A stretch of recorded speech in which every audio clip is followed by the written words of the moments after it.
Magandang araw mga kaibigan. Bigyan natin ng reaction opinion itong article published sa Inquirer.net. Natataranta na po o umaalma ang mga aliado ni Pangulong Marcos Jr. doon sa napipintong pagsasampa ng impeachment case laban kay PBBM. Nagsasalita na sila. O ito, adjong, impeachment moves versus Marcos must meet constitutional standards.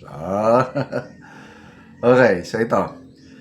Lanao del Sur Representative Zia Alonto Adjong on Sunday stressed that any impeachment case against President Marcos Jr. must meet the standard set by the 1987 Constitution and not be driven by speculation or partisan pressure.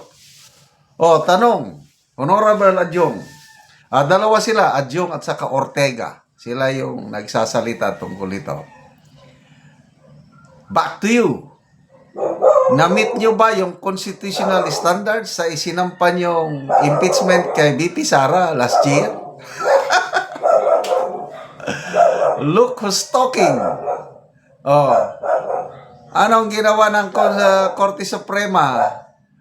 Binasura ang inyong impeachment complaint kay laban kay VP Sara dahil hindi nyo na-meet ang constitutional standards. Ngayon, sasampahan ng impeachment case si PBBM, binabalik nyo ang inyong kakulangan, meeting constitutional standards. Kakatawa naman.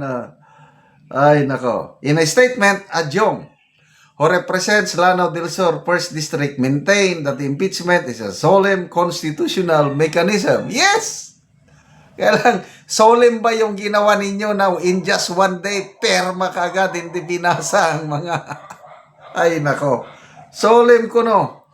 Solemn constitutional mechanism that should not be politicized. Oh, ano ba? Hindi ba na-politicize yung pagsampa niya ng impeachment labang kay VP Sara in exchange for something? Look who's talking. Ito, ano pa? Any impeachment complaint must be supported by clear facts and solid proof. Anything less will not pass constitutional scrutiny. Oh. Again, tanong, nakapasa ba ng constitutional scrutiny yung ginawa nyo kay VP Sara? 13-0. Oh, ano ngayon? Back to you, honorables. Ay, nako. He noted that the Constitution is clear on the need for fairness and procedural integrity regardless of who is being accused. Oh, nasunod nyo ba yung tamang procedure? Oh, di ba? Kaya sinupalpal kayo ng Korte Suprema dahil hindi nyo sinunod yung tamang procedure. Impeachment is a serious constitutional process. It cannot be based on rumors, speculation, or political talk, Adjong said. He expressed confidence that the lower chamber will not be swayed by unverified claims or political narratives, underscoring that complaints must be judged on their legal and factual merits. Any complaints must be supported by clear facts and solid proof. That is the standard of the House is bound to follow. Punta tayo. Impeachment should never be used as a political tool. It exists for grave and probable offense, not for creating noise. Sinong nag-create ng noise last year? Di ba kayo? Meanwhile, in a separate statement, Deputy Speaker Paulo Ortega stressed that impeachment should be treated as a serious constitutional mechanism anchored on proof rather than a political announcement. Locos talking. Yung mga young guns na ito. Impeachment is not a press release. It is a constitutional process that demands proof, Ortega said. Like Adjong, Ortega emphasized that any attempt to initiate impeachment proceedings must meet the standards laid down by the Constitution. He also maintained that the House is guided by constitutional duty and institutional responsibility, stressing the importance of the process not influenced by speculation or political noise. Sabi ni Ortega, we will examine any complaint based on the Constitution and evidence, nothing more, nothing less. Ortega then likewise reminded critics that impeachment is not meant to be wielded as a political weapon. Adjong and Ortega made the pronouncements amid rumors of impeachment complaints against Marcos supposedly being prepared by a few lawmakers. This comes after Marcos' alleged involvement in the controversial insertions in the 2025 national budget.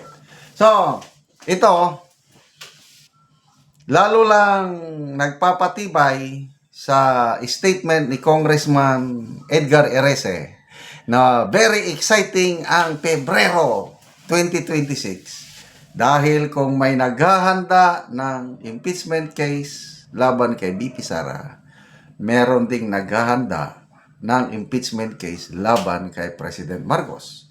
Hindi magre-react itong dalawang ito, Ortega and Adjong, kung wala silang nasagap na balita na mayroon ng mangilan-ilang lawmakers na magsasampa ng impeachment laban kay Marcos Jr. So, ayos ang koto-koto. Magiging bloodbath ito. First time in history na dalawang top 2 government officials sasampahan ng impeachment.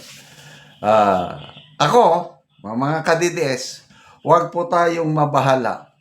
Kasi yung reklamo nila kay BP Sara, COA ang katapat lang nun. Tapos na ang mga audit ng COA sa Office of the BP, unqualified opinion, ang observation. Kaya ano ito, political sila ngayong nagwe-weaponize ng ano eh. Gusto lang nilang matanggal si BP Sara sa 2028 kaya nag-i-impeach sila. So, wag to tayong mabahala sa ating Vice Presidente. Lolusot at lolusot yan. Marami tayong kakamping senador na mag-acquit sa kanya. I just don't know dito kay Presidente. But the fact na mayroon ng mga lawmakers na nagkakaroon ng tapang na loob na sampahan si Presidente, that's good news for us, mga ka-DDS. Salamat mga kaibigan sa inyong pagsubaybay sa ating channel. Nakakatulong kayo ng malaki sa tribong Talandig ng Bukidnon dahil ang sweldo natin sa channel na ito is pantulong po sa tribo. Namimigay tayo ng libreng yero at pako para makapagpatayo sila ng mas maayos na tirahan. Panoorin niyo ang video na ito. Ang natagaan na mo o gero, so wala yang bana, so siya na ang nagdala.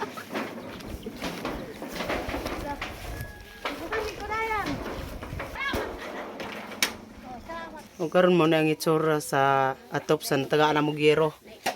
Buslot na. Mga dagko gid kayo nga buslot to. Makita gid nato nga kuan gid kaayo. Nga dagko na ang buslot.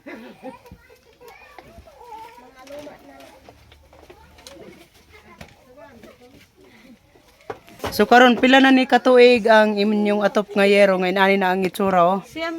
Siyam na katuig. So dugay-dugay na gyud. Ngano man sa siyam na katuig nga kuan buslot ng inyong atop wala man mo nakapuli og atop. Ani, Mm. kalisod. Wala giri atop na mo. Tungod sa kalisod wala mo nakakuan gyud og inyong atop. So unsa ra inyong trabaho sa imong bana?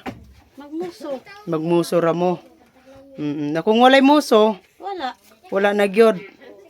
So pila ka buok imong anak? Tulo. Tulo, so tanan naga-eskwela? Ang dua. Ang duha ga eskwela. Unsa na yung mga grade? Grade 2. Grade 2. So siyam na katuig ang inyong balay. Inani na ang itsura. Asa ray karon imong bana? Nanggad. Ang gahad siya. Amat sa Ginoo nga sa nagtabang sa sin nga magpadayon ng ilang pag hatag mga uban nga wala na tagaan. Diyan pa ang nanginahanglan nga sama kanako. Oo, Oo, so salamat kayo. Salamat kayo sa Ginoo. Oo, sige, sige.